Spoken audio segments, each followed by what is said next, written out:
And then when I got home that night, I knew something was wrong. Everybody had been telling me it was just that it was a big baby. I just fell on my knees and I said, God, it's not supposed to be this way. Just because I'm pregnant, I'm not supposed to hurt like this. But when they came in, they told me that my heart function was 12%. He told us that there was no way to save both of us. We're not going to. We're not going to be able to. We've got to try to save Marsha. All I kept telling them was it was okay. Madison was rocking in the big chair. I had a picture of Rebecca that I just held, and I said, I've got to be here for her. She can have any mommy in the world, but I wanted to be her mommy so bad. And we did have to have Madison the next morning. And we had him, and he was beautiful.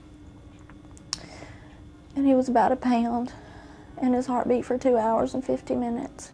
They told me it would get much worse, and it did. And when we got back up there, there was a whole pile of nurses in Marsha's room, and they were just snatching equipment off the walls. I knew that Marsha was very, very close to dying. One nurse pulling, one nurse pushing the gurney that Marsha was on. And my blood pressure went way down. They were running through the hospital hollering, telling people to get out of the way. He had already told me she was on the morbidity level.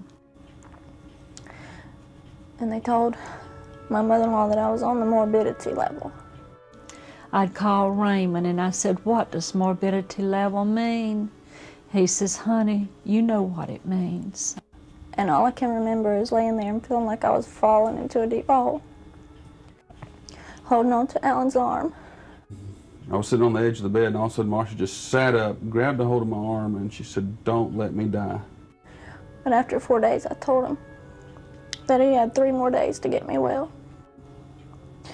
I got out of there. I made it through faith, through holding on to God. We came home and had a service for Madison. We thought that after that my heart function would build back up again. And we had the service and everything went good, except I kept getting weaker and weaker. And it got to the point where I couldn't even fold a hand towel. And I'd wake up in the middle of the night, and I wouldn't know if she was breathing or not.